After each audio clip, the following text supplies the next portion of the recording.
Puji, Waalaikumsalam warahmatullahi wabarakatuh.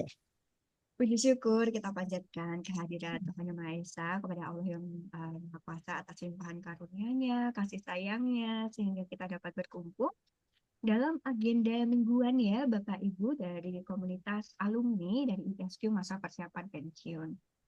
Terima kasih kepada Bapak Ibu yang sudah hadir, join pada hari ini. Dengan hari ini kita akan mengangkat tema kesehatan bersama Dr. Laila Hayati yang mungkin dari Bapak Ibu beberapa waktu lalu juga sempat mengikuti. Namun saya kira Bapak Ibu juga banyak yang baru join nih. Jadi nanti kita akan perkenalkan Dr. Laila yang akan menyampaikan terkait materi terkait obesitas ya Bapak Ibu. Jadi bagaimana nanti kita di reminder kembali untuk menjaga pola makan kita, pola pola kehidupan kita agar Bapak Ibu tetap sehat, tetap dapat aktif dalam memasuki masa kecil.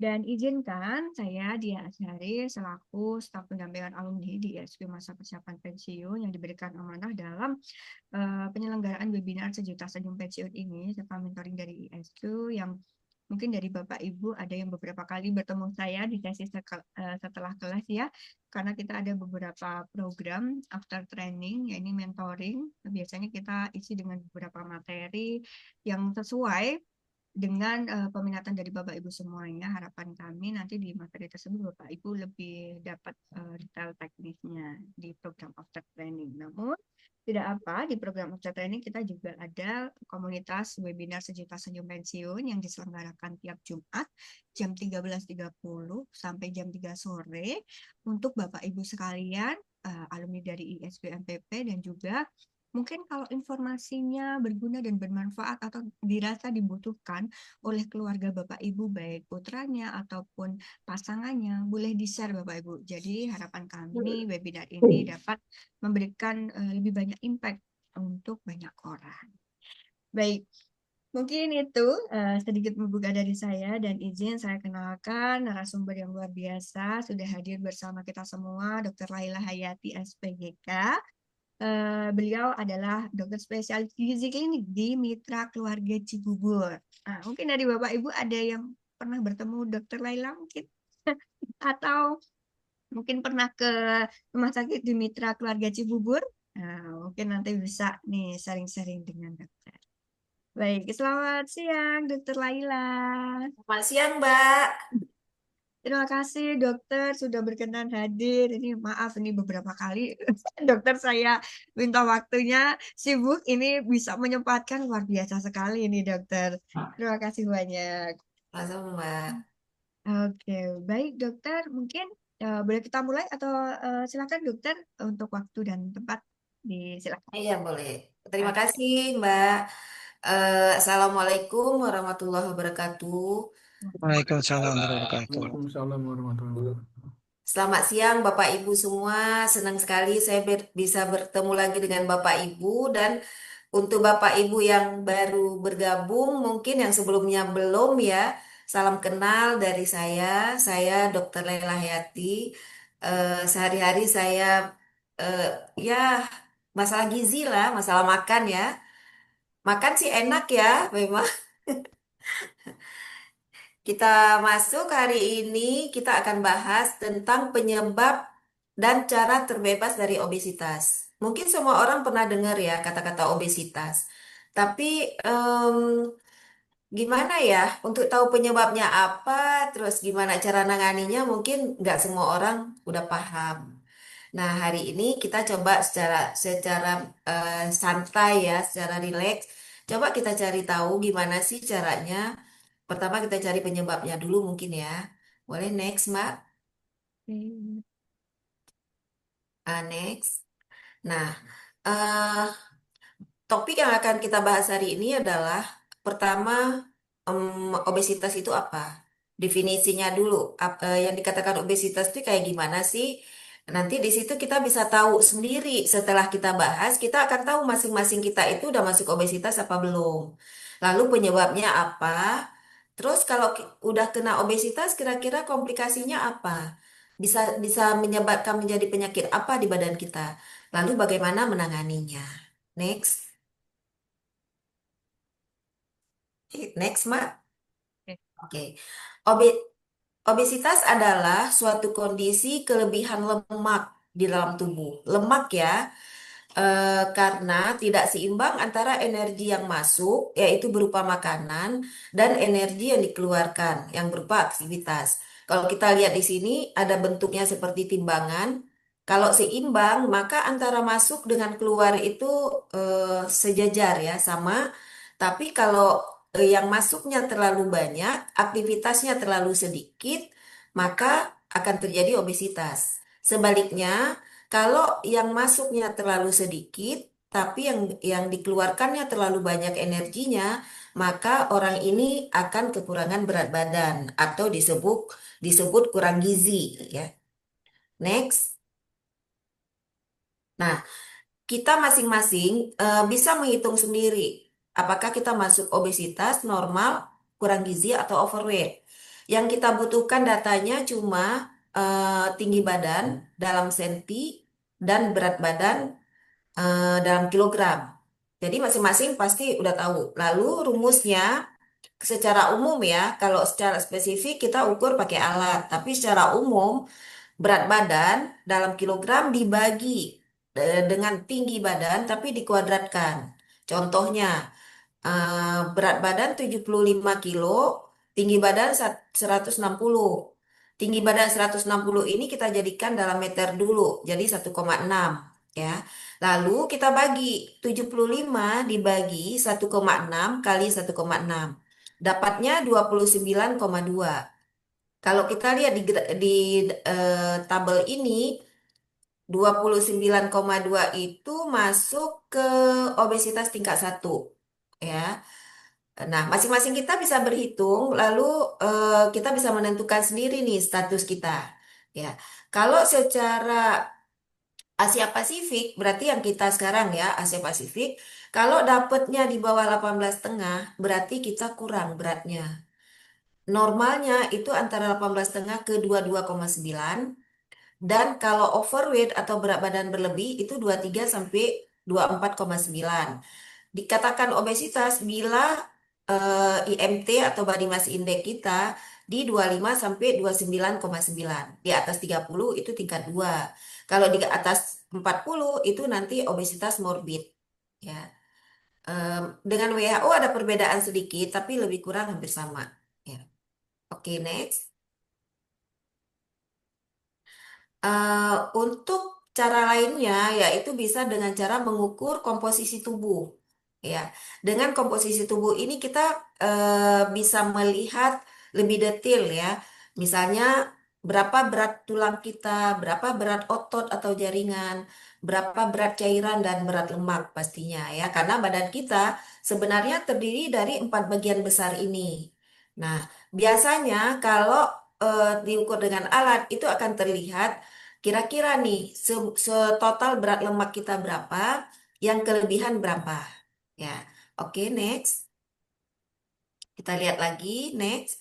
Nah, ini contoh. Contoh kalau pakai alat ya, ada wanita umur 21 tahun, tingginya 157 cm, berat badannya 98,6, body mass indexnya 40 setelah dihitung ya.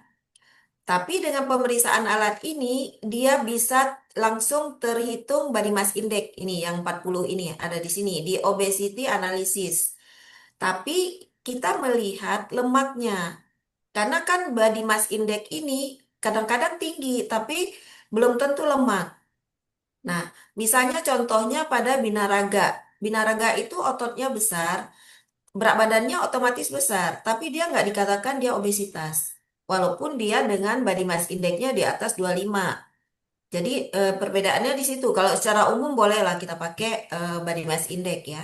Kalau kita lihat wanita ini, dia punya BMI 40, body mass indexnya 40. Itu udah termasuk obesitas tingkat 2, udah mau ke morbid, obesitas yang dikatakan menjadi penyakit ya.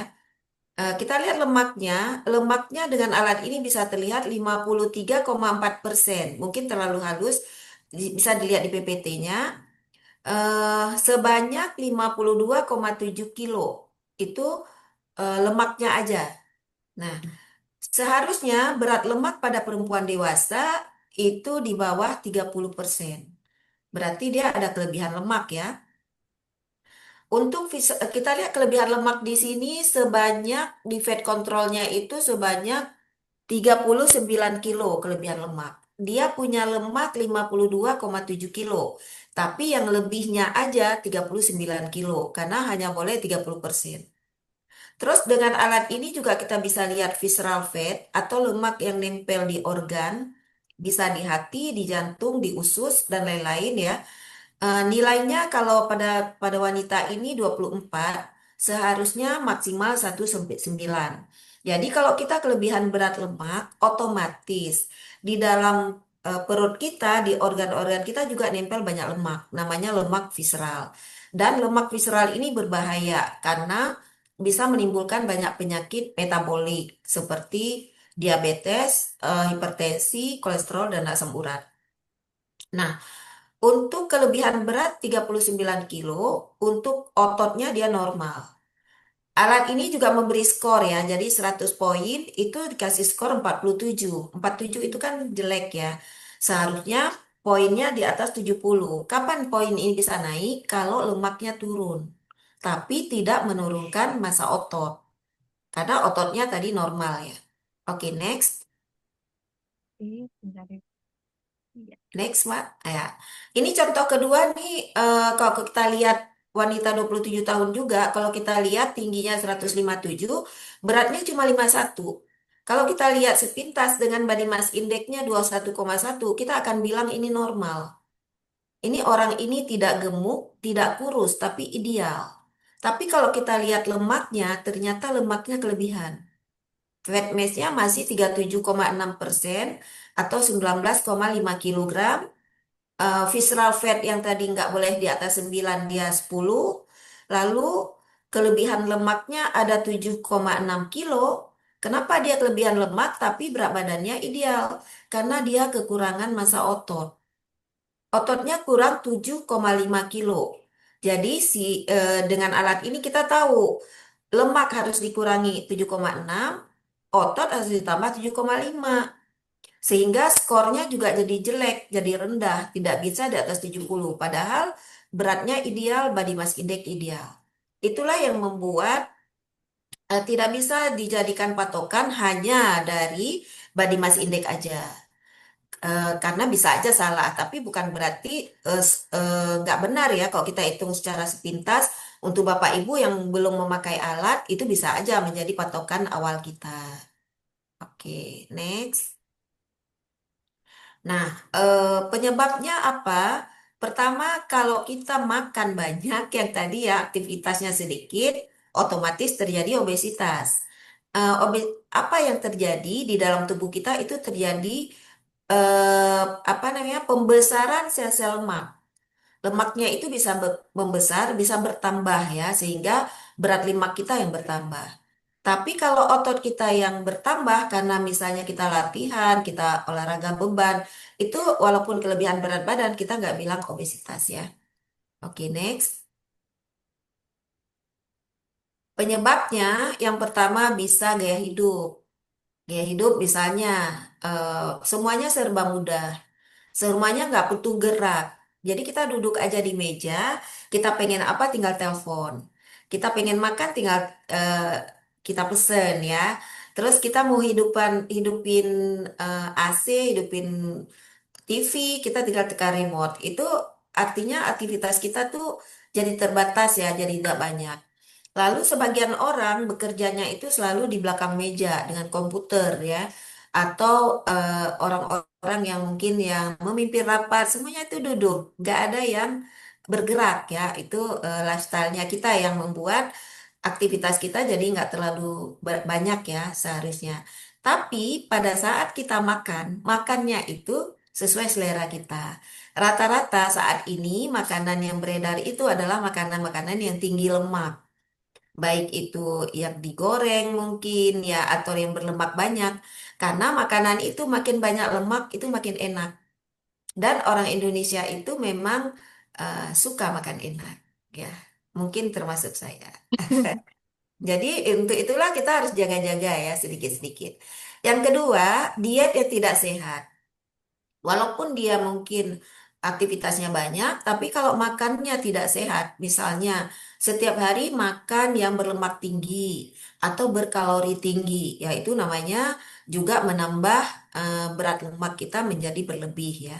Atau penyebab lainnya bisa juga karena obat-obatan, misalnya orang-orang yang berobat hormon ya, memakai obat-obat hormonal atau antidepresan, obat-obat yang sering diberikan oleh psikiater atau psikolog, psikiater ya, kalau psikolog nggak ada obat, itu juga bisa membuat kita bertambah cepat kelebihan lemak kita karena nafsu makan biasanya akan meningkat.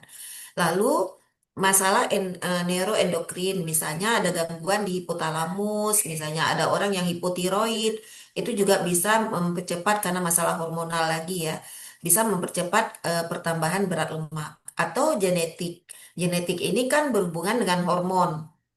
Kalau hormon kita lebih apa eh, estrogennya mungkin lebih banyak, nafsu makan kita tinggi, penumpukan lemak juga banyak ya. Oke, next.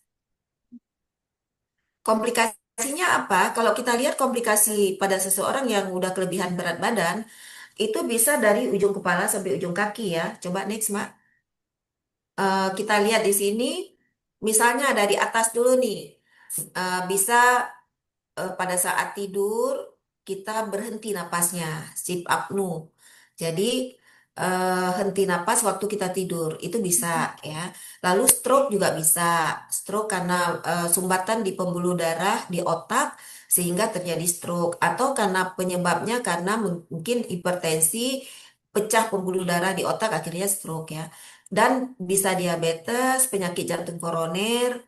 Habis itu bisa juga kista di ovarium pada perempuan, bisa juga radang sendi, asam urat, varises, prostat pada laki-laki, masalah di ginjal, kantong empedu, misalnya terjadinya batu empedu karena pola makan yang lemaknya banyak, ataupun perlemakan hati. Dan bisa juga pada orang-orang yang punya asma, dia untuk kambuhnya itu jadi lebih sering karena kegemukannya ya. Kemudian bisa juga memicu terjadinya keganasan ya, keganasan apapun sih di tubuh. Next, kalau kita lihat di sini yang paling sering ini ya, yang paling sering dan itu sering didapatkan di keseharian kita yaitu kalau kita gemuk, itu persentase hipertensi akan lebih sering terjadi, akan lebih banyak angkanya.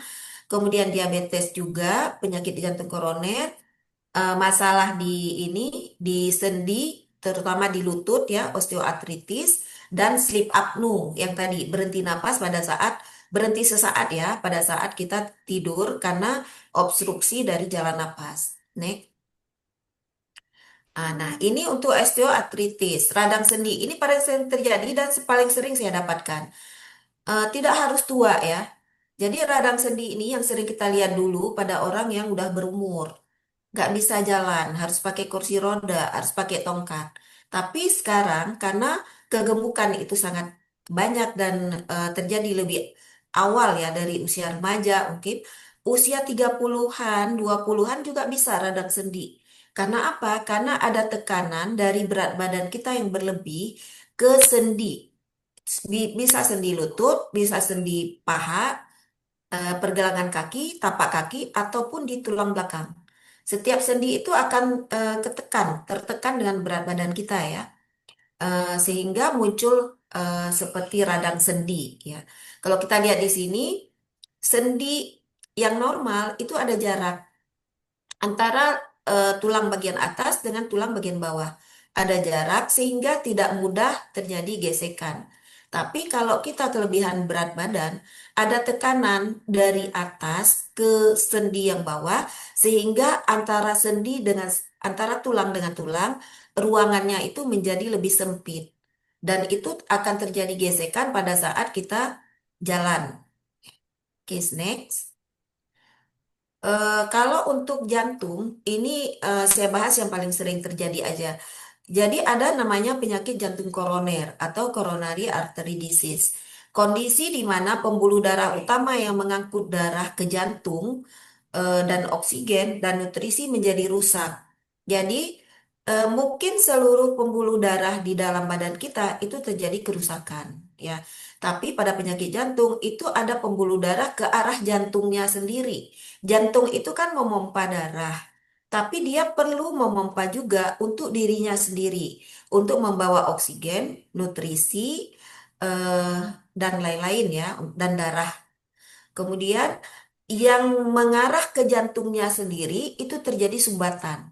Karena lemak yang berlebih, baik itu di dalam pembuluh darah atau lemak yang menutupi jantungnya sendiri, seperti gambar yang ini ya. Nah, kalau kita lihat lebih dalam, di dalam pembuluh darah, kalau makanan kita tidak sehat, maka di dalam pembuluh darah terjadi penumpukan lemak-lemak di dinding pembuluh darahnya seperti ini. Lalu eh, makin lama makin banyak tumpukan sehingga terjadi sumbatan. Maka terjadilah kekurangan oksigen dan nutrisi ke jantungnya sendiri sehingga otot-otot jantungnya lemah, tidak mampu memompa. Maka terjadilah yang namanya serangan jantung koroner ya. Oke, next. Ah. Nah, ini yang tadi sleep apnea ya.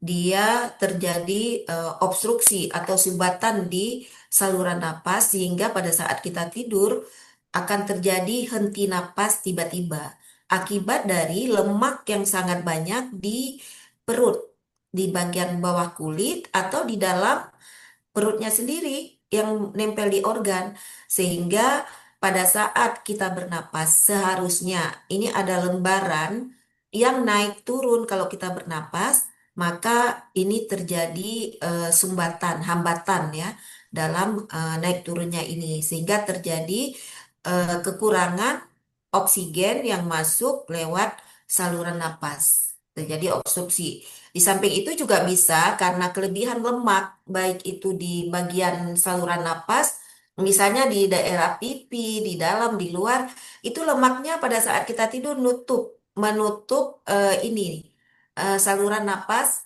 yang seharusnya membawa masuk oksigen ke paru-paru. Jadi dia karena ketutup, berhenti bentar. Kalau kita lihat ya. Dan gejala awal dari sleep apnea ini atau OSA ini adalah ngorok. Coba tanya masing-masing ke orang sebelahnya. Kalau kita tidur, apakah kita mengorok apa enggak? Kalau ngorok berarti ada kelebihan. Ya. Oke, next, Mbak. Nah, hipertensi juga sama. Hipertensi itu terjadi. Yang pertama kita harus ingat bahwa hipertensi itu adalah tersembunyi, sering nggak ada keluhan. Jadi dia penyakit yang tidak terlihat. Kalau kita nggak ukur ya, makanya dianjurkan kita untuk sering, untuk apalagi kalau kita misalnya usianya di atas 40 ya, harus sering mengukur tekanan darah minimal sekali per minggu. Supaya kita tahu apakah kita udah masuk ke hipertensi apa belum. Semoga semua kita tidak sampai ke sana ya. Hipertensi ini adalah penyebab utama penyakit jantung yang tadi. Karena pada saat tekanan darah itu tinggi, lalu tidak diterapi, maka akan terjadi luka-luka kecil di dalam pembuluh darah, di dalam yang tadi endotel pembuluh darah ya, di koroner. Luka-luka itu akan menyebabkan bila ada benda yang lewat, terutama lemak, oksidan, gula darah yang tinggi, maka akan nempel di pembuluh darah yang tadi tidak utuh lagi. Lebih mudah nempel, lama-lama makin makin sering, makin nempel, akhirnya tertutup. Ya. Dan hipertensi ini juga bisa menyebabkan penyakit ginjal dan stroke juga ya, karena tadi pecah di otak, namanya stroke. Kalau penyakit ginjal, ini kerusakan dari saringan ginjal akibat tekanan darah yang tinggi yang melewati saringan ginjal tersebut. Nah, bila tekanan darah kita meningkat 20 per 10 milimeter Hg dari normal, maka risiko penyakit jantung koroner akan terjadi 2 kali lebih tinggi dibanding tekanan darah yang normal. Kalau di sini kita bisa lihat normalnya di bawah 130, bawahnya 85 diastolnya ya. Tapi kalau ada di atas itu mulai tinggi, tapi belum dikatakan hipertensi. Baru dikatakan hipertensi bila di atas 140 per 90. Kalau grade 2-nya di atas 160. Jadi masing-masing silakan yang belum pernah ukur tekanan darah silakan diukur. Nanti tinggal mencari pengobatan ya ke orang yang tepat. Next, Mbak. Untuk penyakit gula yang sering awam sebut sakit gula itu diabetes mellitus. Keluhannya juga biasanya di awal-awal tuh nggak ada keluhan, jadi silent ya. Tapi kalau dia mulai tinggi gulanya nggak terkontrol dan kita nggak tahu, maka timbullah sering kencing, sering lapar, lalu makan lagi, lapar lagi gitu ya. Jadi keluhan-keluhan itu hati-hati. Kita mungkin menyimpan penyakit diabetes yang kita nggak tahu ya. Lalu bisa juga terjadi penurunan berat badan yang tidak dapat dijelaskan sebabnya. Maksudnya gini, kok tiba-tiba berat turun 10 kilo? Jangan senang dulu. Ya, karena kita nggak sengaja menurunkan. Padahal kita makannya banyak. Kenapa bisa turun? Nah, itu pikirannya bisa ke arah itu ya. Salah satu penyebab akibat dari penurunan berat badan yang tiba-tiba itu bisa karena diabetes dan bisa juga karena yang lain ya. Keluhan lainnya bisa badan kita kok lemes, sering kesemutan, gatel, kadang-kadang nggak ada penyebab kita gatel, matanya mulai kurang bisa melihat, kemudian pada pria bisa disfungsi ereksi, bisa pada wanita bisa gatal-gatal di area kelaminnya. Nah, gula darah puasa itu biasanya kalau dikatakan diabetes bila di atas 126, gula darah sewaktu yang tidak puasa yang kapan aja kita periksa ya di atas 200 dan HbA1c di atas 6,5. HbA1c ini adalah enzim yang diperiksa yang setiap ada peningkatan gula, dia akan naik sedikit untuk membantu supaya tidak terjadi masalah berat di dalam tubuh. Jadi ini sebenarnya HbA1c ini membantu sebenarnya, tapi menjadi gambaran selama ini kita HbA1c-nya normal, berarti gula darah kita normal. Kalau dia tinggi, berarti gula darah kita sering tinggi. Nah, next. Nah, bagaimana cara kita menurunkan berat badan? Ini yang paling penting ya. Atau berat lemak. Sebenarnya kita bahas tentang berat lemak ya pada obesitas. Next. Hmm, pertama niat. Niat ini harus kuat ya atau motivasi. Misalnya, eh, oke saya berumur di atas 40. Kita berniat atau memotivasi diri kita bahwa saya harus hidup sehat. Nah, itu kuat. Atau ada orang lain mungkin oke, saya hipertensi. Kalau saya nggak mengubah pola hidup saya atau nggak menurunkan berat badan saya, tensinya nggak akan stabil, walaupun saya minum obat. Jadi motivasi itu harus kuat memang. Karena apa? Karena kita mengubah gaya hidup, memodifikasi gaya hidup kita. Mengubah gaya hidup itu sulit-sulit gampang ya. Karena apa? Kebiasaan. Kebiasaan makan enak. Kebiasaan apa aja yang mau kita beli, tinggal beli, nggak mikir apakah itu sehat apa enggak ya. Terus menurunkan berat badan itu juga harus mengatur pola makan. Nggak hanya gaya hidup, tapi pola makan dijaga. Nanti kita akan bahas. Olahraga juga akan kita pilih yang bisa menurunkan lemak. Kemudian bisa juga dengan obat-obatan atau farmakoterapi dan ada juga penanganan secara bedah ya. Tapi kita nggak bicara secara bedah ya. Kita coba dengan yang alamiah dulu. Next, next Mbak. Oke, terapi nutrisinya adalah next.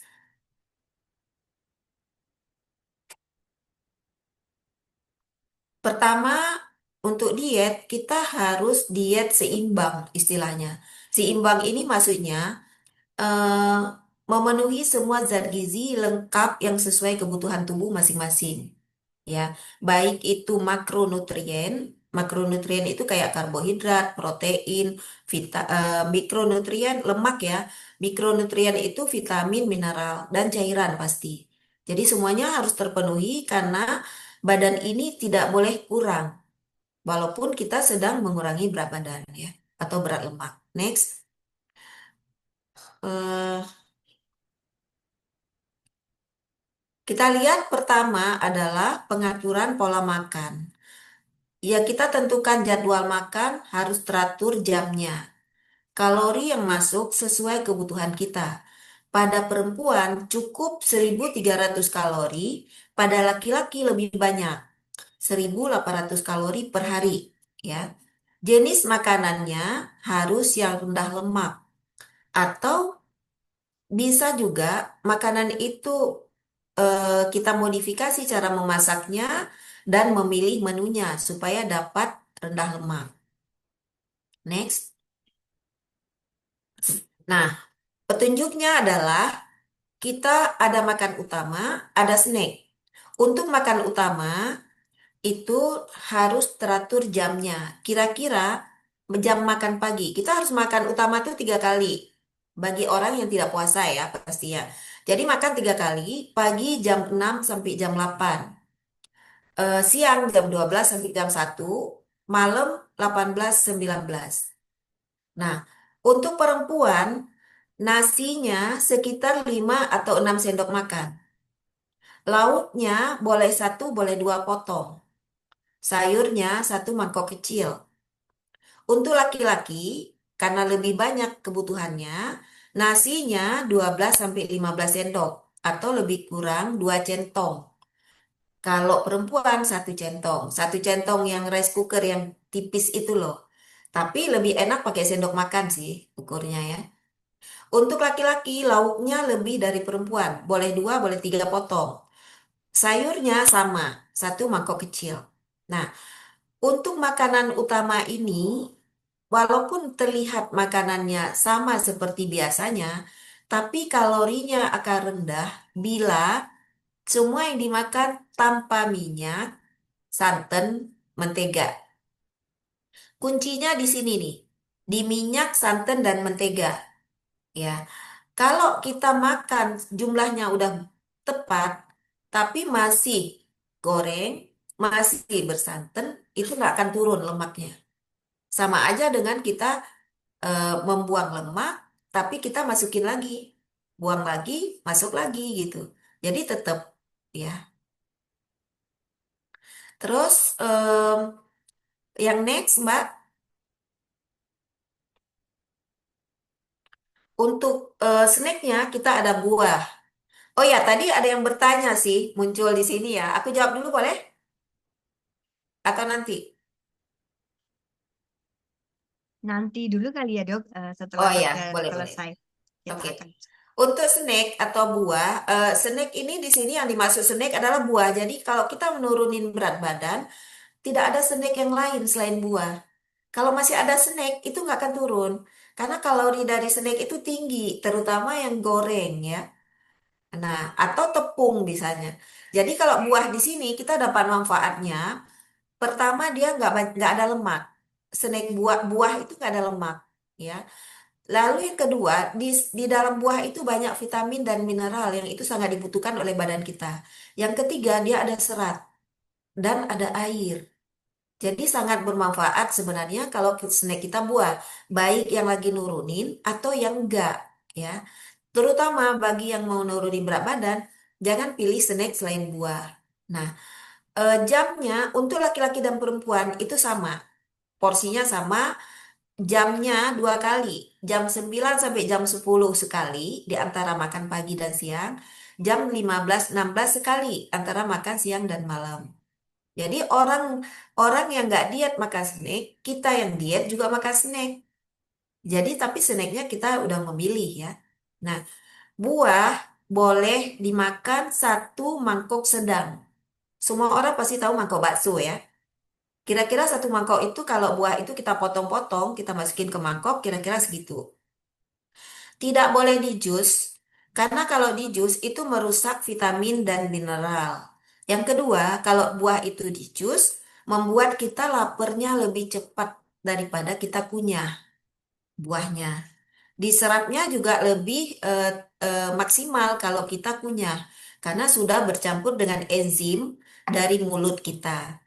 Nah, untuk orang yang nurunin berat badan, buah yang dianjurkan adalah ada beberapa pilihan, boleh pepaya, melon, pir, apel, buah naga, dan belimbing. Ya, laki-laki dan perempuan sama. Buahnya sama, porsinya sama ya. Jamnya juga sama. Oke, next. Pantangannya tadi supaya berat lemak kita turun, nggak boleh santan, minyak, mentega, gula, kecuali sebagai bumbu masak, dan terigu atau gluten, yaitu roti, mie, kue-kue, dan lain-lain ya. Jadi kalau kita udah nggak makan snack, sebenarnya terigunya udah terhindari ya. Jadi 5 pantangan ini, jadi nggak perlu susah-susah kalau menurunin berat badan. Yang nggak makan pagi lah, yang tidak makan malam, itu banyak sih. Eh, yang nggak makan nasi, itu semua nggak boleh. Karena kalau kita menghilangkan 1 kali waktu makan, berarti kalori yang masuk nggak cukup. Kalau kita menghilangkan karbohidrat, berarti kalori yang masuk juga nggak cukup. Dan tubuh akan protes. Protesnya dengan cara memakai glikogen otot sebagai pengganti yang tidak cukup tadi. Akibatnya berat badan turun, tapi yang turun berat otot, bukan berat lemak. Itu. Dan itu sering saya sering banget dapet ya orang-orang yang nggak makan pagi, mungkin dia punya cara diet hanya di jam-jam tertentu makan. Kalau kita ukur pakai komposisi alat dengan alat tadi, maka ototnya sangat kurang. Nah, salah satu yang saya kasih contoh tadi itu efek dari tidak makan nasi selama hampir 7 bulan. Ototnya langsung kehilangan massa otot 7 kilo. Jadi memang eh, jelek banget ya kalau kita nggak cukup kalori atau nggak makan karbo ya. Next.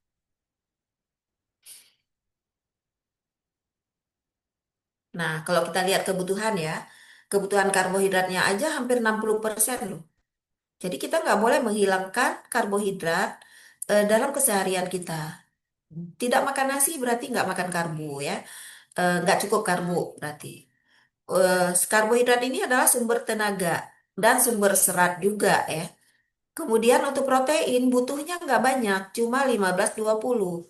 Itu adalah sumber zat pembangun yang membuat sel-sel yang rusak bisa diperbaiki.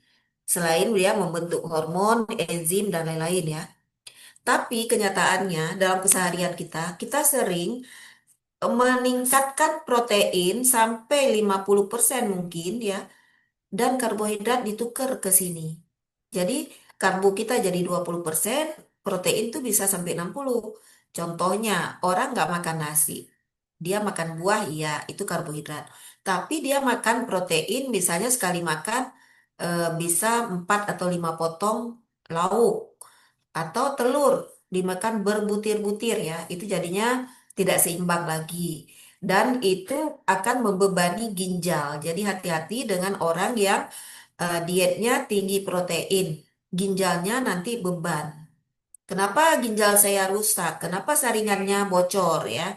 Ternyata karena memang dia menerima protein terlalu banyak sehingga dia saringannya tuh nggak kuat.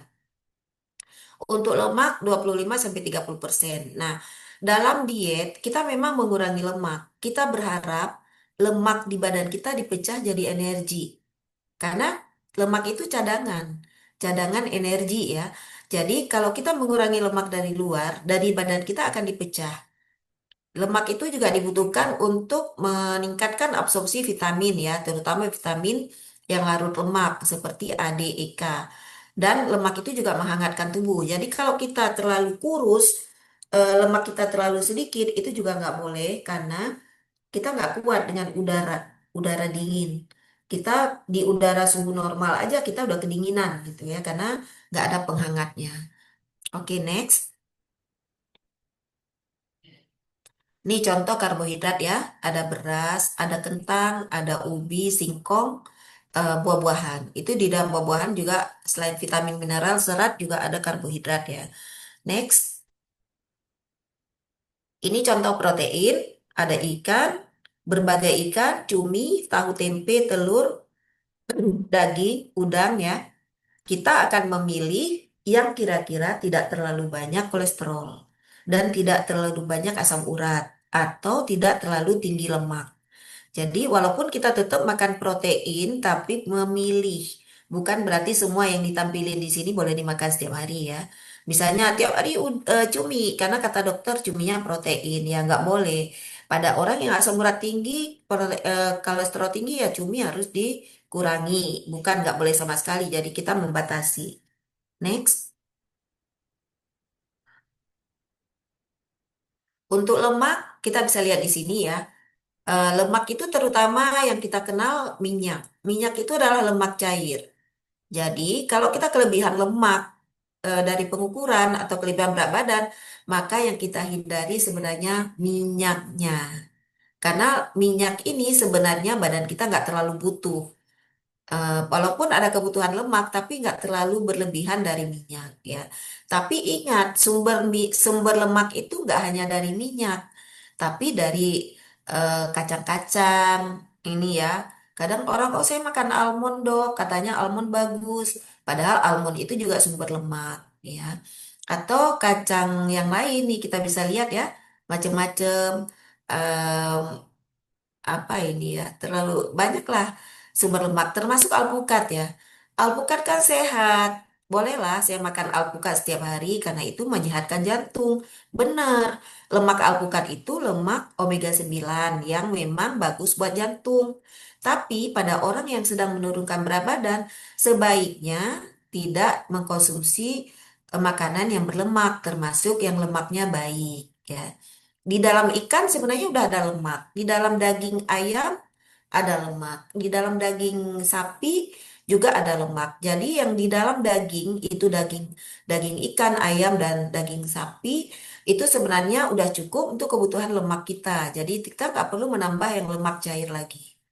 Mentega juga lemak ya, karena mentega itu sebenarnya minyak yang dipadatkan sehingga dia menjadi keras. Lalu santan juga lemak, lemak alami ya, tapi pada saat kita memasak, lemak alami pun akan rusak nanti. Oke, Mbak, next. Nah, untuk mikronutrien itu ada vitamin dan mineral ya, fungsinya sebagai antioksidan, sumber serat untuk membuat enzim dan membantu metabolisme tubuh. Jadi, kalau kita walaupun itu mikro, butuhnya sedikit, bukan berarti kita boleh tidak makan itu karena sedikit, nggak kayak gitu. Yang makro itu nggak akan bisa diproses atau bekerja sebagai fungsinya sebagai makro bila mikro ini nggak ada. Jadi semua kita butuh. Kita lihat ya contoh vitamin mineral. Next, Mbak.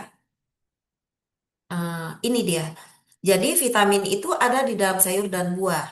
Ini sayuran, ini buah-buahan. Nah, vitamin itu kan berbagai macam. Tidak semua buah, tidak setiap buah mengandung berbagai macam vitamin. Jadi yang paling baik adalah kita mengkombinasi beberapa vitamin, beberapa sayur dan buah dalam keseharian kita ya. Misalnya hari ini kita makan sayurnya bayam. Besok kita cari yang warnanya bukan hijau. Bisa yang putih, bisa yang oranye seperti wortel, bisa juga yang ungu seperti apa tuh? Kubis yang ungu ya, kol ungu gitu. Atau terong ya. Jadi kalau kita bisa mengkonsumsi berbagai warna, maka antioksidan yang kita dapatkan itu bervariasi dan itu bagus banget buat jantung. Jadi pilihlah bervariasi. Untuk buah juga sama. Kalau kita tidak menurunkan berat badan, kita boleh makan buah apapun. Tapi yang tinggi kalori seperti durian mungkin sesekali aja, ya. Tapi yang lain-lain yang ringan-ringan seperti semangka, pisang, jeruk, apel, pir, itu boleh dimakan semua bervariasi. Pilihlah hari ini makannya pisang, besoknya yang oranye, misalnya pepaya, besoknya yang merah, buah naga. Besoknya yang putih, melon misalnya ya, itu akan mendapatkan banyak manfaat ke tubuh kita. Oke. Tapi kalau lagi nurunin, ya buahnya dibatasi dulu, karena nggak semua buah cocok ya. Karena buah itu juga kalorinya bervariasi. Kita memilih yang sedang-sedang dan rendah kalori dulu. Oke, next. Untuk cairan, kita butuh 30 sampai 35 ml per kilogram berat badan per hari. Lebih kurang 1.500 sampai 2.000 cc per hari pada perempuan. Pada laki-laki lebih kurang 2 sampai 3 liter per hari. Kenapa laki-laki lebih banyak? Karena otot laki-laki lebih besar. Air itu disimpan di dalam otot, bukan di dalam lemak. Walaupun ada dua orang nih, yang satu ototnya besar, yang satu lemaknya yang banyak. Berat badannya sama. Tidak berarti cairan yang dikonsumsi itu sama. Pasti yang ototnya lebih besar, kebutuhannya lebih banyak, ya. Terus cairan ini juga tergantung pada aktivitas fisik. Kalau kita banyak bekerja di lapangan, banyak keringat, di bawah sinar matahari, panas, atau kita pakai tenaga fisik yang lebih banyak, itu kita butuhnya pasti harus dilebihkan dari kebutuhan normal kita ya. Yang dimaksud dengan cairan di sini adalah air putih dan air apapun. Jadi apapun air yang masuk ke badan kita itu namanya cairan ya, nggak hanya air putih sih sebenarnya. Tapi dalam menurunkan berat badan tidak dianjurkan minum selain air putih, baik itu yang ada gula atau yang enggak. Ya, karena kita juga perlu membuat selera kita lebih sensitif, lidah kita lebih sensitif terhadap rasa yang kuat, supaya kita nggak suka yang selain air putih lah gitu. Nah, kita juga untuk tahu kebutuhan cairan kita cukup apa enggak dalam sehari-hari, kita bisa cek warna kencing kita ya, warna urin. Makin jernih itu berarti kita terhidrasi dengan baik. Berarti cairan kita cukup ya. Makin kental atau berwarnanya makin kuning atau kecoklatan, berarti kita kekurangan air. Jadi tinggal evaluasi jumlah minum kita dalam sehari. Next. Nah, di sini saya udah cantumin minumannya hanya boleh air putih. Pada perempuan 1,5 sampai 2 liter, laki-laki 2 sampai 3 liter. Minumnya bertahap, jangan sekaligus. Misalnya, kita butuh 1,5 liter. Kita haus banget. Lalu kita mau minum. Jangan langsung minum sampai 2 gelas. Karena tidak boleh membebani jantung kita. Ya, jadi setiap kali kita mau minum maksimal 1 gelas 300 cc, tidak lebih dari itu, walaupun sehaus apapun. Makanya minumlah sebelum kita haus banget, supaya kita nggak perlu minum banyak. Terus setelah minum 300 cc, kita boleh minum lagi kalau mau setelah 1 jam. Bukan tiap jam harus minum. Tujuannya supaya kapasitas lambungnya kecil pelan-pelan. Nah, karena gini, orang yang makan banyak atau setelah makan 1 porsi dia nambah lagi karena enak. Mungkin ya, walaupun sekali 2 kali karena makanan itu kebetulan favoritnya dia. Maka lambung kita saat itu akan membesar. Walaupun awalnya begah ya, terasa kok kenyang banget. Tapi besarnya lambung ini di lain waktu kalau kita makannya sesuai porsi kita sebelumnya, maka tidak cukup, tidak merasa kenyang. Sehingga kita menambah lagi, menambah lagi. Itu yang bikin orang jadi menambah berat badannya karena kelebihan kalori yang masuk ya. Nah, selain itu juga jantung kita tidak perlu memompa air sekali banyak. Jadi kita memberi beban ke jantung kita, ke ginjal kita yang harus ngeluarin, itu pelan-pelan aja, nggak usah dipaksa-paksa. Karena kalau dipaksa-paksa nanti suatu hari jantungnya itu males. Jantungnya itu nanti nggak kuat, minta berhenti, berdenyut, ya bahaya ya. Oke, next. Kalau kita lihat porsi secara ini ya, real food plate-nya ya. Seharusnya ya seperti inilah kira-kira ya. Tapi kita nggak memasukkan buah di jam makan. Kita keluarin buahnya. Jadi kira-kira kalau kita makan itu nasinya ada, proteinnya ada, sayurnya ada. Ya kira-kira seperti itu. Tapi buahnya belakangan, bukan sekaligus. Lalu ada air putih, bukan air teh, kopi, sirup, ya macam-macam lah. Ya, itu yang menambah berat badan kita. Oke, Mbak. Next. Nah, ini contoh-contoh makanan yang sering kita makan tanpa kita sadari lemaknya banyak, ya. Misalnya, kalau kita lihat di sini ya, Ada nasi putih, udah benar nasi putih. Ada sayur, udah benar. Ada protein, benar sih secara jenis ya. Tapi ternyata ada mie. Mie ini kan sama dengan nasi, sama-sama karbo ya. Berarti karbohidrat kita jadi banyak. Berarti itu akan disumbang menjadi lemak di dalam tubuh. Nah, kalau kita lihat lagi nih, proteinnya udah benar sih ada protein, tapi ternyata berminyak. Pada orang yang nggak kelebihan lemak, mungkin nggak masalah ya. Tapi kalau kita lagi nurunin berat badan, ya sebaiknya ini nggak berminyak. Berarti nggak digoreng, nggak ditumis. Nanti tinggal diperbaiki. Lalu ada lagi, ada nasi, ada bihun, ada kentang, ada tempe sedikit, lalu ada kerupuk. Karbonya ada satu, dua, tiga, empat. Proteinnya cuma dikit. Lalu semuanya minyak, minyak, minyak, minyak, minyak semua. Yang nggak ada minyak cuma nasi putih itu juga nyempil dikit di belakangnya. Jadi eh, ini semua berarti kita makan karbo dan lemak yang banyak. Proteinnya nggak ada, nggak cukup. Lalu ada lagi ini sama nasi putih tapi semuanya berlemak, ada santan dan pilihan menunya juga yang tinggi kalori semua ya, yang tinggi lemak semua. Oke, next. Nah ini mungkin mendekati yang saya omongin tadi ya. Ada nasi, lalu ada sayur yang tidak ditumis, mungkin dia hanya dimasak tanpa minyak.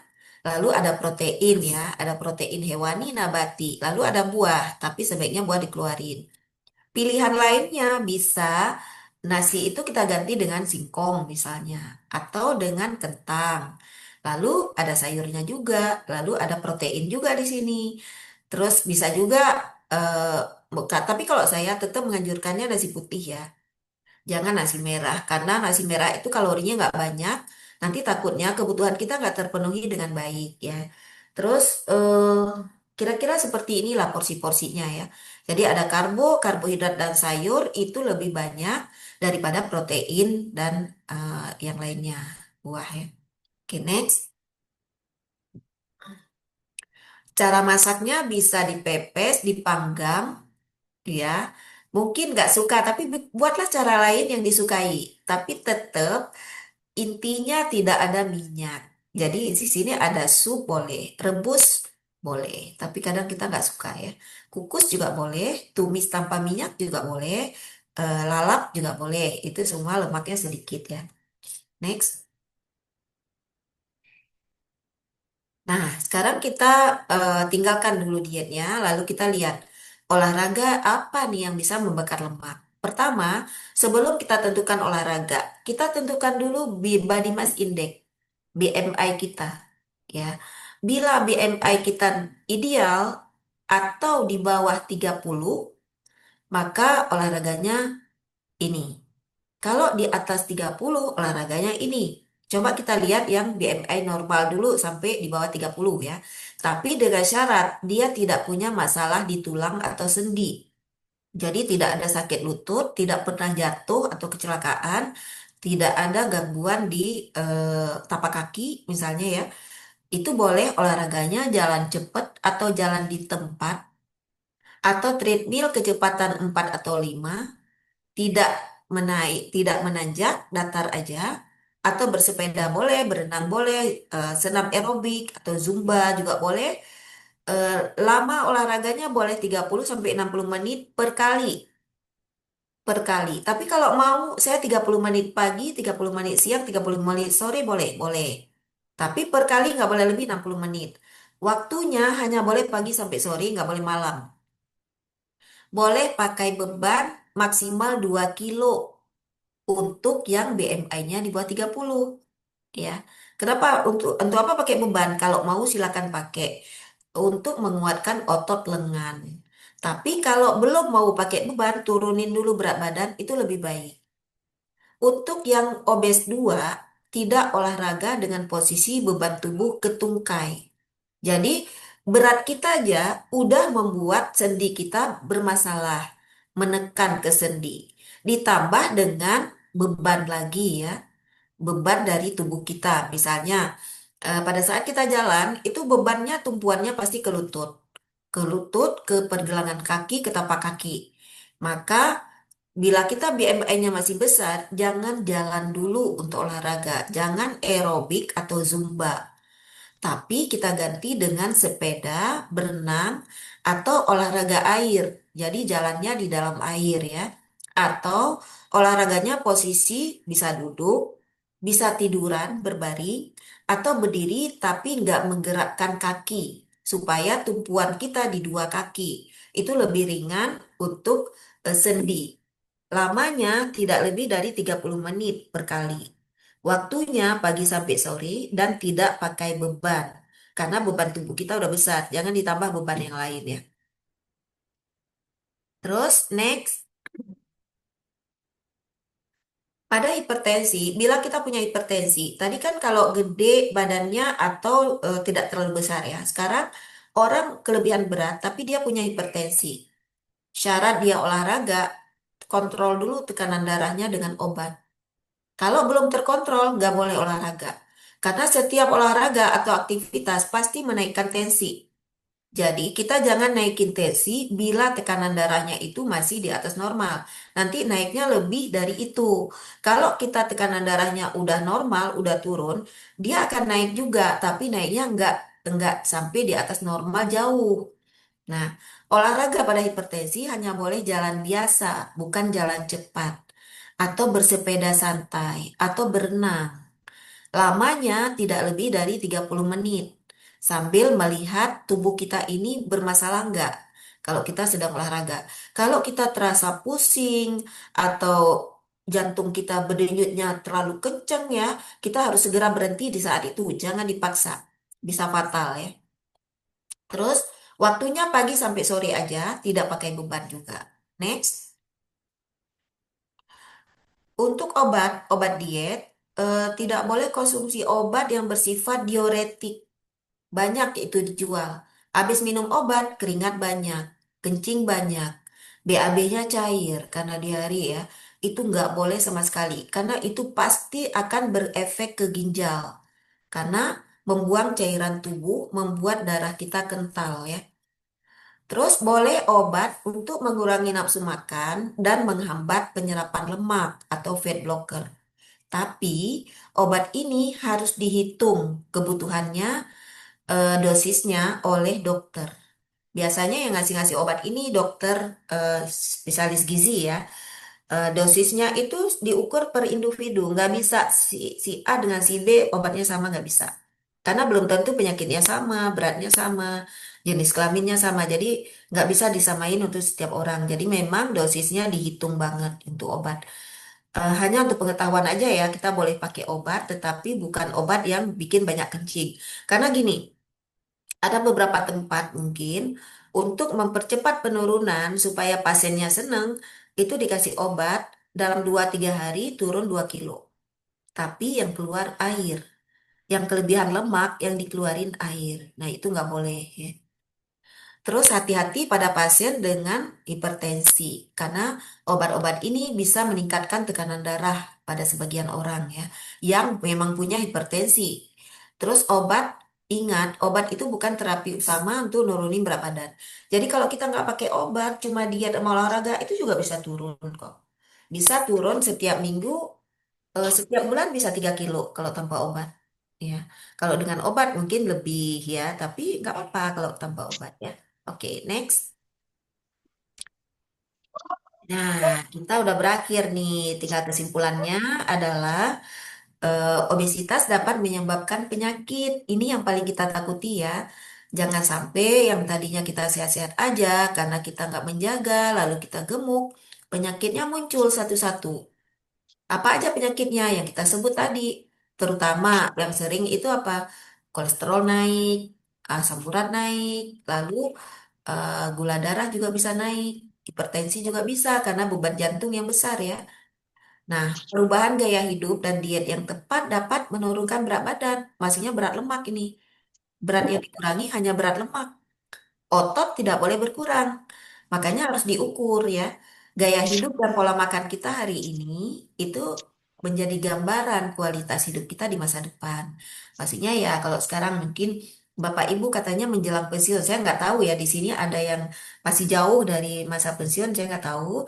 Tapi kalau kita menjelang pensiun, kalau kita hari ini masih makannya suka-suka, masih tidak mau mengurangi berat badan, maka beberapa tahun ke depan akan banyak penyakit yang muncul. Maksudnya seperti itu. Tapi kalau kita bisa jaga gaya hidup kita, pola makan kita, insya Allah ya penyakit-penyakit itu nggak mendekati kita. Jadi kita berkualitas hidup sampai kita udah eh, di akhir hidup kita ya. Kita nggak bisa membatasi, oh saya nggak mau berakhir, nggak bisa ya. Jadi yang penting kualitas hidup kita tetap baik walaupun kita udah masa pensiun. Jadi pensiunan happy gitu ya. Oke, masih ada Mbak? Coba dilihat. Aduh, semangat ya. Oke, lagi Mbak.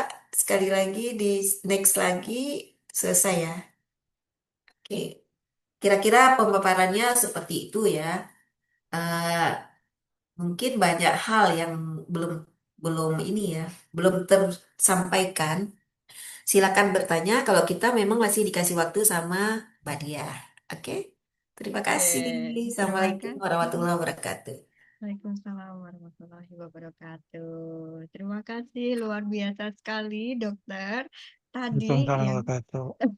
yang mungkin Bapak Ibu masih menyimak ya, tapi setelah materi disampaikan, wah, pertanyaannya banyak sekali di kolom komentar dan juga komen ya. Yang penting niatnya ini dari Bu Ani, karena kalau ilmu mungkin udah ada ya Bu ya, cuman niatnya ini yang belum dilaksanakan.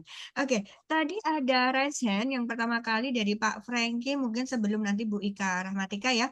Namun Bapak Ibu mohon izin karena di sini banyak pertanyaan, boleh dipersingkat ya Bu ya, Bapak Iya. Ibu semuanya. Boleh dari Pak Franky terlebih dahulu, lanjut nanti Bu Ika Rahmatai dan Pak Sabari Jono. Setelah itu nanti saya akan fokus bacakan ke kolom komentar yang pertama dari Pak Gusman. Silakan. Pak Franky. Ya, terima kasih Mbak Dia dan terima kasih Dokter Laila penjelasan yang sangat penting dan sangat bagus. Saya hanya ingin bertanya terkait ini.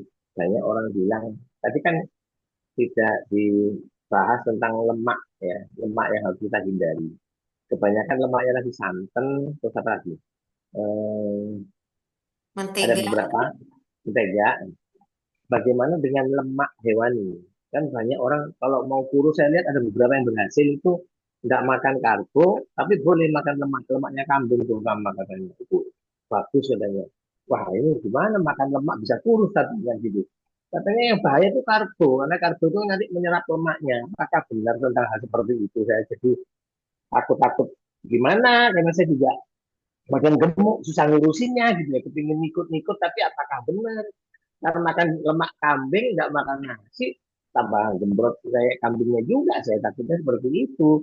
Itu yang pertama. Yang kedua, ini kan tadi direkam karena penjelasannya cukup bagus. Boleh nggak ya bisa minta hasil rekamannya? Karena luar biasa tadi saya nggak ngerekam soalnya. Nggak bisa ngerekam kan ini. Itu aja sih dok. Terima kasih dokter Laila. Sama. Langsung, Mbak. Iya, Langsung silakan, dijawab. dokter. Oke. Boleh dijawab langsung. Jadi, kita hanya menghindari lemak yang badan kita nggak butuh. Yang badan kita butuh, kita nggak boleh kurangi. Misalnya, tadi Bapak bilang lemak hewani. Lemak hewani itu, kalau kita hanya makan sejumlah kebutuhan protein kita, di dalamnya udah ada lemak. Jadi kita itu untuk kebutuhan kita, karena kita memang butuh lemak. Tapi yang kita hindari lemak-lemak yang berasal dari minyak, santan, mentega tadi ya. Nah, bagaimana dengan diet yang banyak makan lemak? Menghindari karbo. Itu saya tahu, diet keto. Ya, dulu ya. Nah, kita tidak boleh mengubah pola seimbang menjadi misalnya lemak aja yang dimakan banyak. Karbonya yang tadinya butuh 50% jadi dikurangi banget ke 10% misalnya. Lemaknya naikin. Memang berat turun. Apapun apapun jenis makanan yang kita hindari, misalnya kita nggak makan karbo, berat kita pasti turun. Pertanyaannya, berat apa yang turun? Ya, kalau kita makan lemak berlebih eh, dengan protein aja misalnya, maka tidak mungkin lemak yang turun. Nggak mungkin. Logikanya aja nih, kita memasukkan lemak, tapi kita berharap lemak kita hilang. nggak mungkin. Jadi yang turun pasti otot, bukan lemak, ya. Terus ketidakseimbangan makan ini juga membuat lever kita lelah. Mencerna lemak itu berat bagi hati. Jadi, kalau terlalu banyak lemak yang masuk, berharap berat turun, berat akan turun. Tapi hati kita berat, itu tidak baik. Lalu lemak-lemak itu juga menyumbang terjadi penumpukan di dalam pembuluh darah. Jadi itu nggak baik. Tapi yang paling kita nggak ini ya, efeknya tuh yang paling tidak disukai atau memang nggak boleh ya. Banyak makan lemak bisa empedunya banyak. Jadi batu nanti. Batu empedunya terbentuk lebih banyak pada orang-orang yang memang mengkonsumsi banyak lemak untuk nurunin berat badan ya. Yang paling benar adalah bila butuh, tubuh butuh karbo, kasih karbo, tapi sejumlah kebutuhan. Kalau dia butuh lemak, kasih lemak, sejumlah kebutuhan. Jangan dilebih-lebihin. Jadi seimbang, itu seimbang yang saya bilang tadi, persentasenya udah. Terus udah terjawab kali Pak ya, yang nomor satu ya. Ya, sudah dokter. Terima Nah. kasih. Yang rekamannya boleh nggak nih, dokter? Saya nggak ngerti soalnya, tapi penjelasannya cukup penting. Diulang-ulang. Oke. Yang mana Mbak? Apa? Saya nggak ngerti. Oke. Mungkin sudah terjawab, Pak Franky? Sudah. Oke, siap. Terima kasih, Pak Franky. Baik, saya Ya. persilakan kepada Bu Ika. Mungkin dipersingkat ya, Bu ya. Iya, Mohon izin, ya singkat. silakan. Siap, Ibu. Singkat. Langsung aja ya Bu ya. Saya Ya, jawab dua pertanyaan. Yang pertama itu, ini imbang untuk ibu-ibu ya. Saya mewakili teman-teman saya juga nih. Saya usianya kan udah 56. Nah, berat badan, tinggi badan tetap 155. Saya rutin sampai usia 50 tuh ke 55 berat badan. Lingkar perutnya 75. Itu makan biasalah. Nah, sekarang juga sudah di diet seperti kurang lebih yang Ibu sampaikan tadi. Tapi kok masih gemuk ya, Bu ya? Malah tambah gemuk. Ibaratnya makan sedikit tuh gemuk sendiri. Jadi berat badan saya itu 63. Nah, yang jadi masalah itu perut, Bu. Perutnya kenapa bisa sampai 95 ya, Bu ya? Itu, Bu. Berapa lingkar perut? 95. Iya, padahal saya juga Oke. kalau disuruh olahraga udah, ya mungkin udahnya belum ya seminggu sekali senam, kemudian saya juga berenang, masih seperti itu. Itu saya tuh masih mikir ini salah saya di mana gitu. Iya. Terus Jadi, yang kedua masalah intermittent fasting Bu, puasa intermittent kan pagi nggak makan ya Bu. Berarti kan ya, harusnya pagi makan ya. Itu bagaimana ya. ya Bu? Banyak yang Ibu, berhasil sih Bu. ibu Kalau intermittent intermittent fasting. tidak. Saya Tidak. masih cuma makan nasi seperti ibu tadi pagi 2 sendok, siang 2 sendok gitu. Kadang Hmm. bisa lebih sih, iya. Hmm. Gitu Bu. Terima Jadi, kasih Bu. jadi memang usia di atas 40 ya, baik laki-laki atau Ya, perempuan, itu metabolismenya basalnya udah turun. Udah turun ke arah basal ya, tidak terlalu banyak memakai energi di tubuh. Kalau kita makan, itu cenderung ditumpuk, lebih cepat ditumpuk. Nah, kenapa perut? Karena perutlah tempat yang paling gampang menumpuk lemak. Kenapa?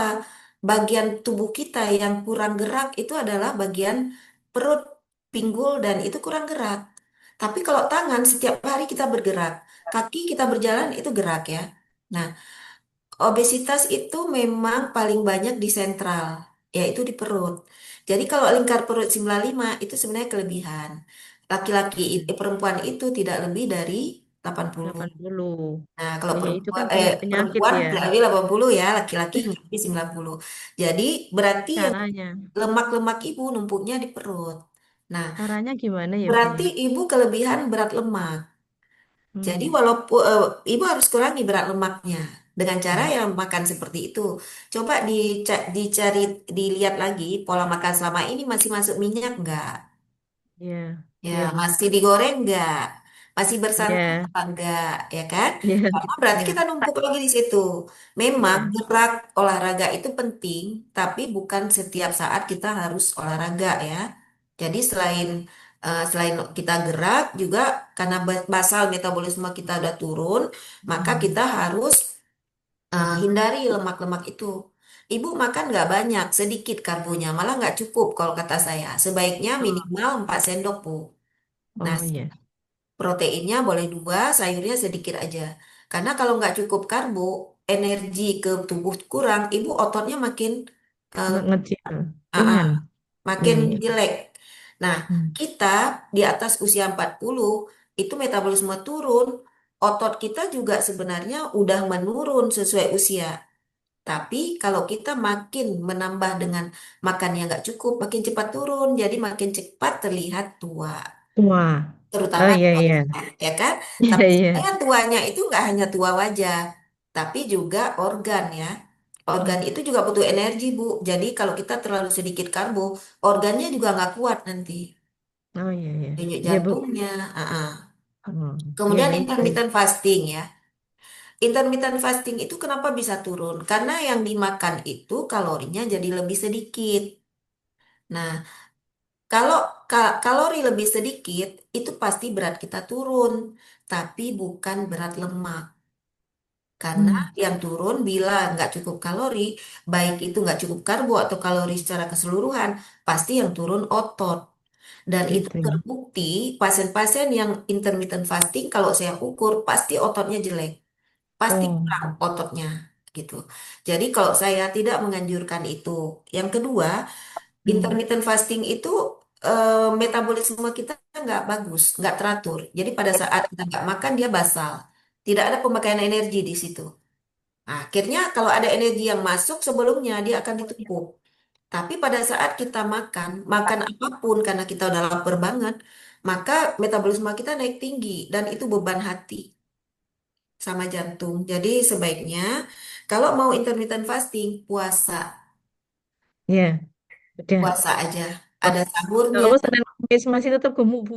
iya. Ada puasa itu lebih Seiring baik seiring. ya. Ada sahurnya, ada bukanya, jangan nggak ada Baik. sahur ya. Nanti jadi intermittent fasting juga itu kan. Ya, Itu. iya Bu. Terima kasih Jawab? Bu. Ya, sama-sama. Oke. Iya, Terima sama-sama. kasih Terima Bu kasih Ika. Mbak Dia. Baik Bu. Iya. Iya. Oke, saya lanjut ke Pak Sabarijono. Boleh Pak? Silahkan, boleh singkat saja ya Pak ya. Saya akan bacakan rentetan pertanyaan nanti sampai waktunya mungkin 15 lebih dikit ya Bu. Dikit. Silakan Pak Baik, Sabarijono. terima kasih. Assalamualaikum Bu. Waalaikumsalam. Terima kasih. Tadi saya udah ngikutin dari awal sampai akhir ini. Ternyata bermanfaat banget ya buat kita. Dan saya ingin Alhamdulillah. menanyakan nih, ya, aktivitas yang saya lakukan selama ini benar. Jadi selama ini saya untuk menjaga kesehatan itu di saat bangun tidur kita langsung minum air hangat satu gelas. Ya, Kemudian itu langsung ditambahkan buah. tambah apa? Tapi untuk buah-buahan, Oke. ya. Tapi untuk buah sendiri saya masih simpang siur ya. Mm-mm. Kata orang atau ini kalau kita makan buah pisang pagi tanpa teman yang lain itu kurang bagus di perut. Apakah itu benar? Terus kemudian mangga, apakah itu benar juga?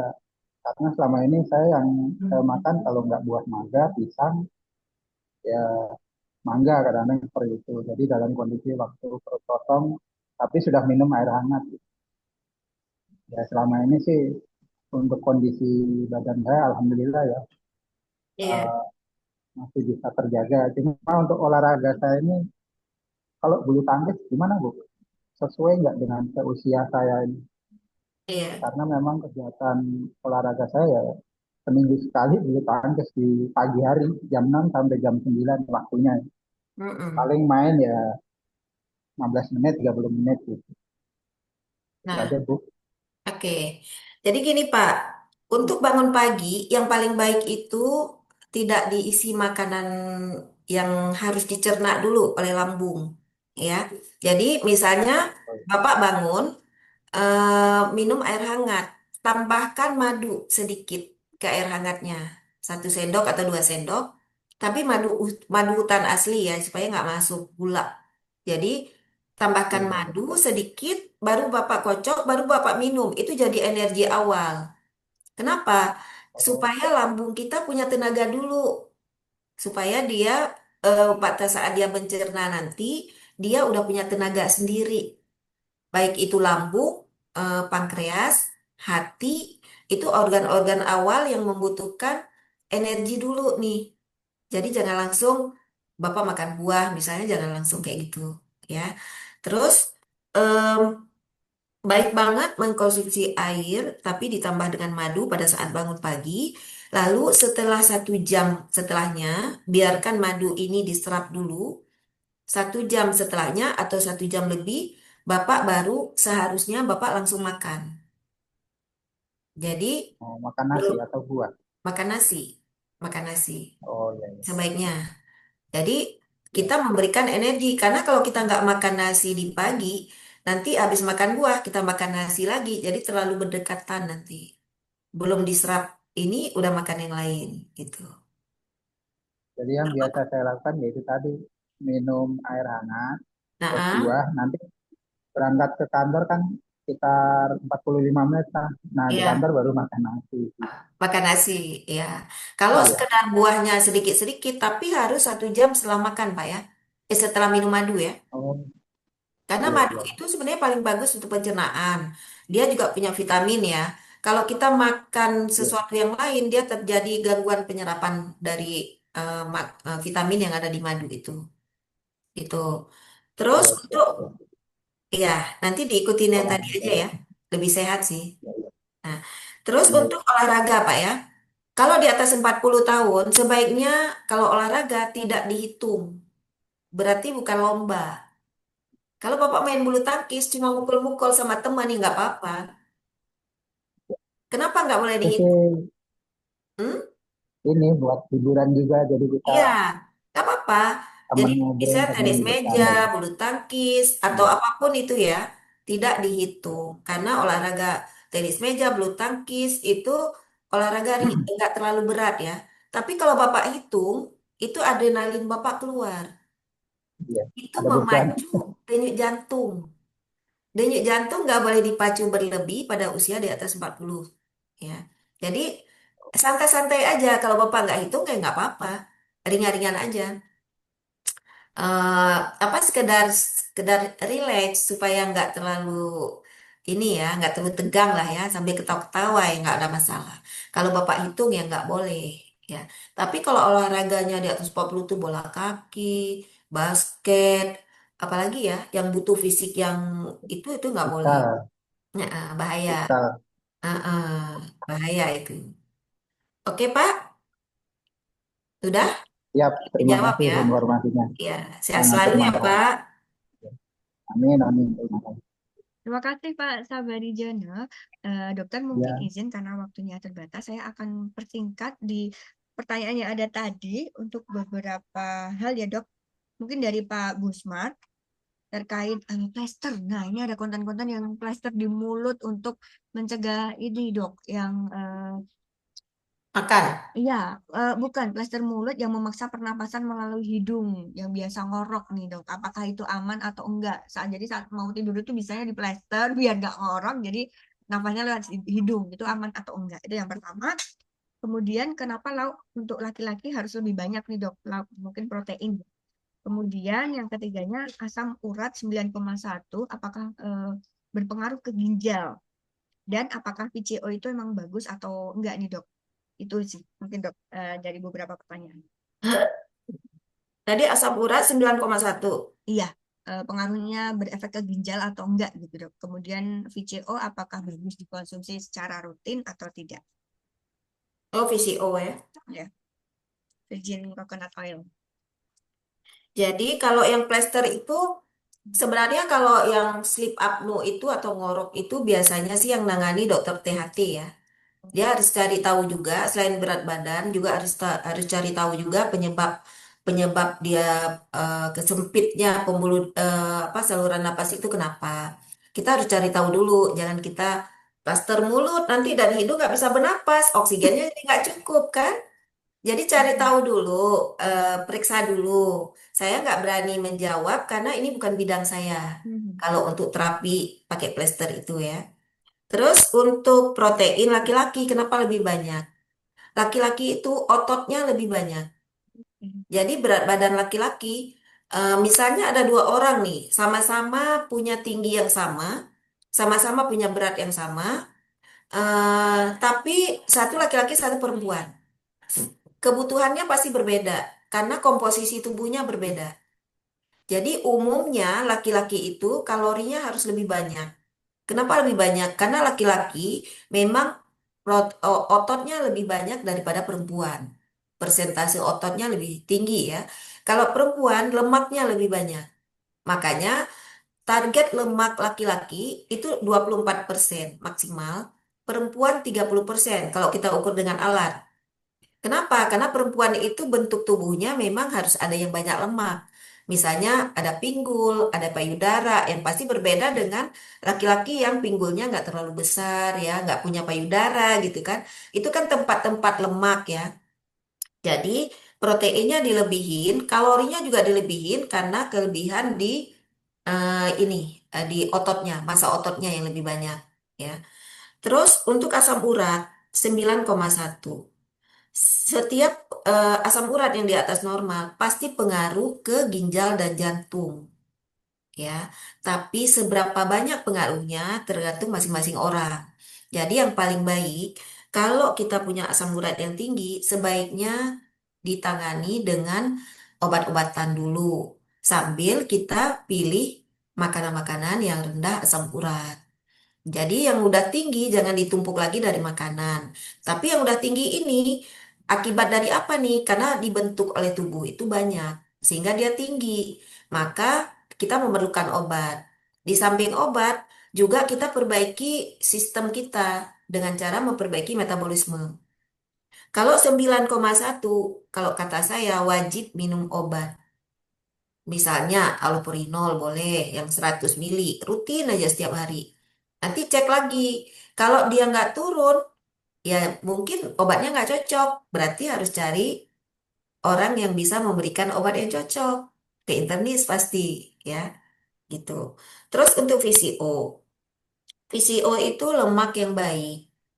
Dia punya manfaat untuk kesehatan. Sama-sama ya dengan lemak olive oil, minyak-minyak yang lain semua punya manfaat. Nah, VCO ini juga baik untuk kesehatan kita.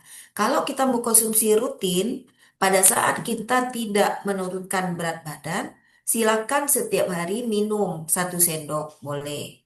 Untuk manfaat kesehatan tubuh. Sama dengan olive oil juga, minyak zaitun ya. Kalau kita konsumsi itu punya manfaat untuk jantung kita juga. Jadi, kalau kita lagi nurunin, mungkin bukan nggak boleh, ditunda sementara supaya lemak kita kepake dulu nih. Sementara ditunda kan boleh, dia bukan obat, tapi bermanfaat ya. Jadi nanti kalau berat kita udah turun, udah bagus, silakan konsumsi lagi secara rutin. Oke, terima kasih Itu, dokter. Oke, iya. baik. Baik, Bapak Ibu semuanya, mohon izin ini karena banyaknya pertanyaan dan sebetulnya kalau saya baca tadi udah beberapa dijelaskan oleh Dokter Laila di penjelasan sebelum mungkin sebelum Bapak Ibu join ya nanti bisa mengunjungi di YouTube kami di YouTube ISU Masa Persiapan Pensiun atau Bapak Ibu nanti bisa chat nomor admin yang membagikan informasi terkait undangan ini. Nanti kita akan berikan linknya setelah kita upload di YouTube kami ya Bapak Ibu. Mungkin itu dokter karena waktunya juga sudah terbatas dan pertanyaan luar biasa banget. Mohon maaf. Jadi untuk pertanyaan Bapak Ibu yang mungkin belum bisa dijawab ya dok ya. Dan Iya. sebelum kita tutup agenda perjumpaan kita pada sore hari ini, boleh dok untuk menyampaikan closing statement sebelum kita foto bersama. Silahkan dokter. Apa ya? Jadi pesannya gini, eh, semua kita pastinya setiap individu itu berbeda. Ada orang makannya dikit tapi cepat gemuk. Ada yang makannya banyak nggak gemuk. Patokan kita bukan itu ya. Patokan kita adalah pilihlah makanan sehat setiap hari sesuai kebutuhan kita. Lalu olahragalah teratur. Em, Tidur malam kalau bisa jangan selalu di atas jam 10 karena itu juga mengganggu metabolisme kita ya. Terus berpikirlah positif. Jadi semua ini adalah bisa memperbaiki sistem badan kita ya. Bertambah usia nggak ada masalah, tapi eh, yang menentukan kita sehat apa enggak ya apa keseharian kita, aktivitas kita sehari-hari, bagaimana makan kita, bagaimana pola pikir kita, tidur kita ya, olahraga teratur apa enggak. Jadi jangan khawatir dengan bertambahnya usia, dengan masa pensiun ya, jangan khawatir. nikmatilah setiap momen dari hidup kita dengan santai, dengan rileks, dengan senang. Carilah sesuatu yang membuat hati kita senang, karena itu membuat adrenalin tidak terlalu dominan keluar, tapi eh, lawannya adrenalin yang banyak di badan kita, dan itu menyehatkan kita. Ya, Luar biasa sekali. Terima kasih Dokter Laila dan sama-sama. terima kasih kepada Bapak Ibu yang join pada sesi kesehatan hari ini bersama Dokter Laila, dan mohon maaf untuk pertanyaan yang belum terjawab Bapak Ibu karena ini Zoom ya, kita hanya bertemu secara virtual. Harapan kami untuk Bapak Ibu yang bisa bertanya langsung atau berkenan untuk bertanya langsung itu yang kami persilakan terlebih dahulu seperti biasanya ya Bapak Ibu, karena harapan kami bisa interaktif untuk ngobrol bareng dengan narasumber dengan Bapak Ibu semuanya. Baik, mungkin itu saja untuk update-nya. Bapak Ibu nanti bisa chat untuk nomor admin yang sudah mengirimkan undangan kepada Bapak Ibu untuk rekamannya. Boleh di-share kepada keluarga atau rekan-rekan. Semoga manfaat untuk Bapak Ibu semuanya. Baik, boleh Bapak Ibu untuk hidupkan kameranya. Kita foto bersama dengan Dr. Laila Hayati. Mungkin untuk menjawab ini pertanyaan dari Bapak Ibu sudah kami catat ya. Mungkin nanti ketika kita undang Dr. Laila lagi, semoga berkenan hadir, kita akan bahas ya di waktu tersebut. Oke, luar biasa sekali Bapak Ibu. Apakah sudah semuanya ini? Saya senang sekali bisa bertemu dengan Bapak Ibu semuanya, dan harapan kami ketika Bapak Ibu sudah pensiun pun tetap kita tunggu ya di webinar ini, karena webinar ini selepas Bapak Ibu pensiun justru semoga menjadi sarana informasi, sarana komunikasi, dan menjalin silaturahmi untuk kita semua. Baik Bapak Ibu, boleh dihidupkan kameranya dan mohon izin berikan senyuman terbaiknya dan boleh jempolnya untuk Dr. Laila dengan materi yang padat hari ini. Oke. Baik, Bapak Ibu, dalam hitungan ketiga saya akan capture. 1, 2, 3.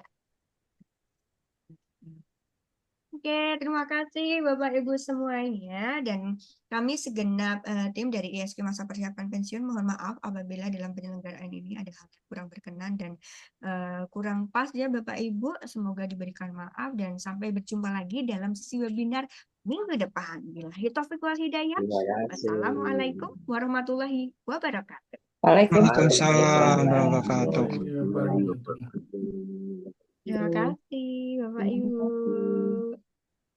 Terima kasih Dr. Laila. Kasih. Ya. Izin live. Silakan Bapak. Silakan. Terima kasih. Terima kasih. Terima Izin kasih. ya. Terima kasih Bapak Ibu. Sehat selalu.